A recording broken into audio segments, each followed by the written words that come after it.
Oh, come on, really? Oh, please just let the figure be okay. Man. What the...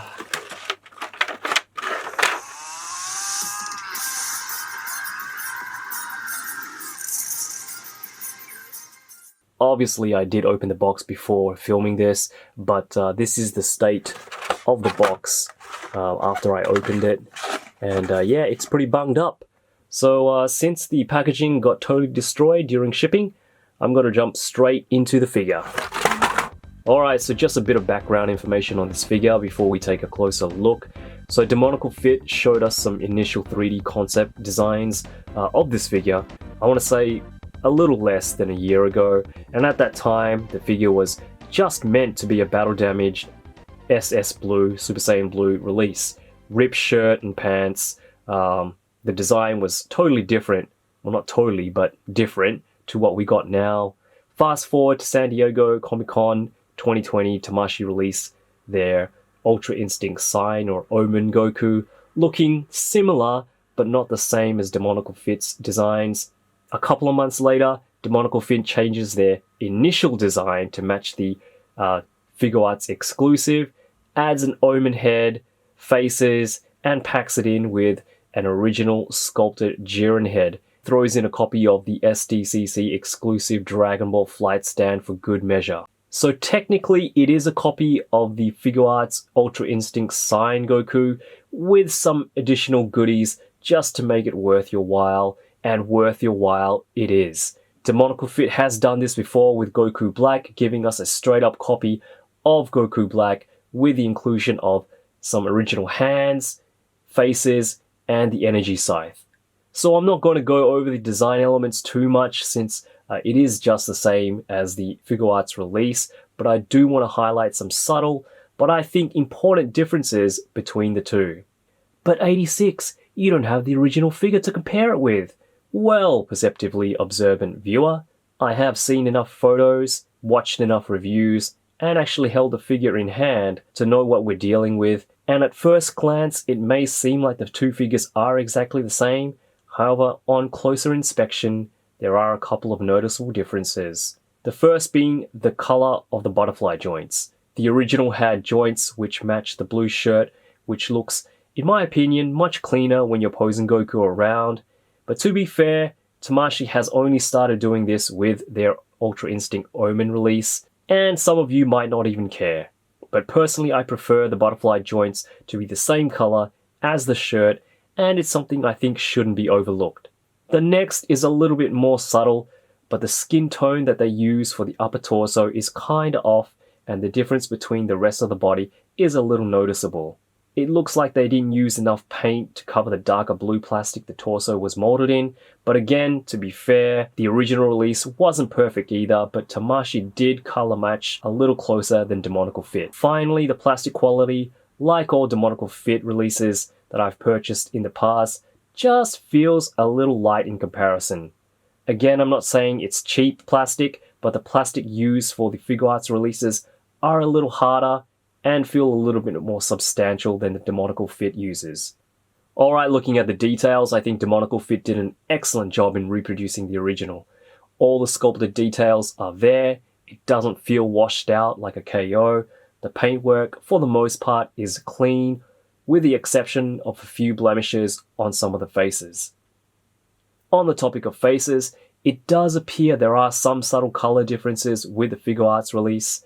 The browns Demoniacal Fit uses for the inner parts of the mouth on both Omen and Super Saiyan Blue faces are a lighter shade of brown, and the shade of blue used for the Super Saiyan Blue hair and faces are much lighter, almost turquoise blue. The skin tones also appear to be a little lighter on the Figuarts version. Also, I want to mention that the joints are an improvement to their previous releases like Vegito and Goku Black. The ball pegs they use are similar to the ones used on Figuarts figures, so you can swap out different Goku heads. The wrist joints are a little shorter than Tamashii's though, so your hands do come off a little easier.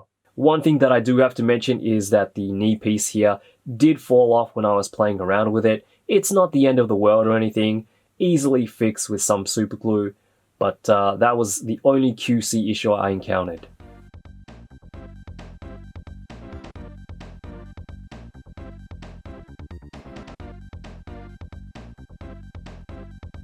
Okay, so I'm going to try and run through the articulation as quickly as I can, because I'm sure you guys have all seen this before, and it is pretty standard Goku articulation stuff. So starting off with the head, Goku does move his head.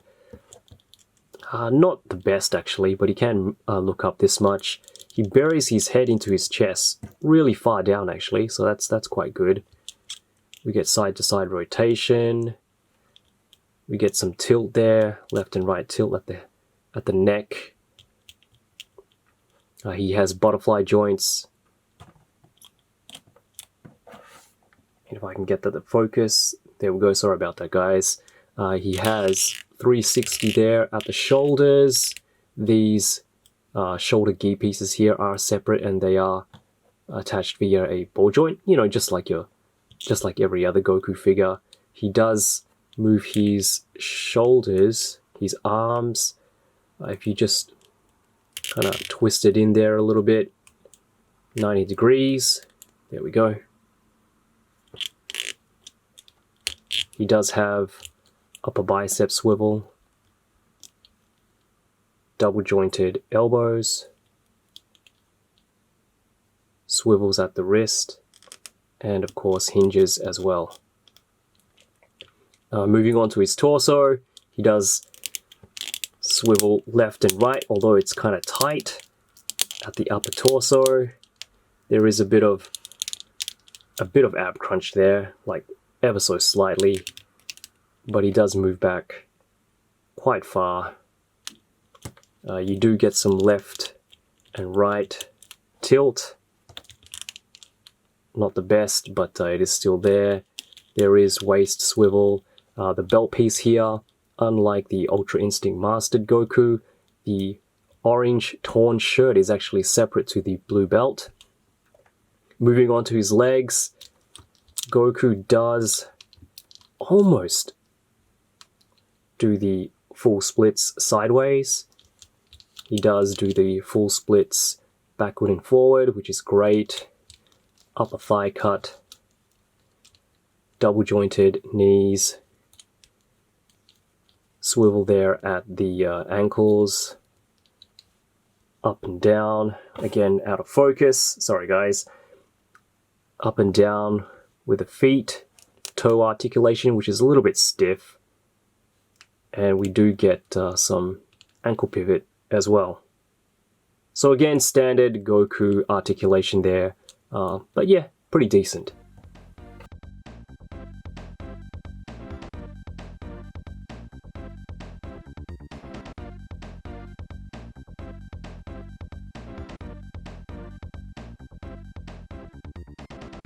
So this is where I think Demoniacal Fit really shines, and I've said this in the past, but I really like how Demoniacal Fit gives us that little bit extra. It's not just a straight up copy of the Figuarts version. We literally get two forms in one with this figure. The Ultra Instinct Omen head with 4 interchangeable faces, which for the most part look pretty clean. The eyes are printed on nicely. The paint work around the mouth could have been done a little bit better, but overall I am happy with how it came out. The hair isn't straight up black, but a really dark glossy midnight blue, and it looks like they molded it in clear plastic and just laid on the glossy blue paint. The Super Saiyan blue head, as I said before, is a lighter blue, almost a turquoise color with the exact same 4 faces as the Tamashii release. You get your standard Goku hands, but you also get this really well sculpted Jiren head that you can use to recreate this particular manga panel. It's a really nice addition to the set, and props to Demoniacal Fit for including it. And finally, we do get a copy of the SDCC, yeah, that's right, I'm saying it too many times, flight stand with the Dragon Ball design. I don't know if I'll use it, but it's, you know, it's nice to have, and it does seem the number of stars is random to each set. I got the 7-star, but you might get the 3 or 4 Dragon Ball star design, who knows.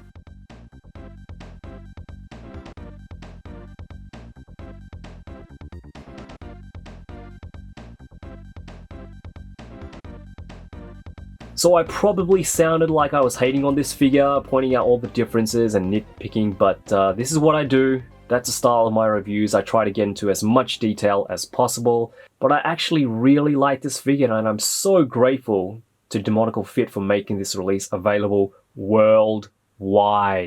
I was one of the people who didn't get the exclusive release, so this is a godsend. Again, what I love most about this figure or this set is that it comes with all these extra accessories that really set it apart from the Tamashii release. Would I have preferred the original design Demoniacal Fit set out to release in the beginning? Maybe, but I'm just really happy to own a copy of the Battle Damage Blue Shirt Goku, which I think should have been a regular release all along. It's not a perfect figure. There are some things that I think they could have improved on, especially with the butterfly joints, better quality plastic, the torso skin tone. I think I can fix myself with a coat of paint, but for what you pay, which was $45 US including shipping, you get a lot of bang for your buck. So for everyone who missed out on the exclusive, I say go for it. You definitely won't regret it.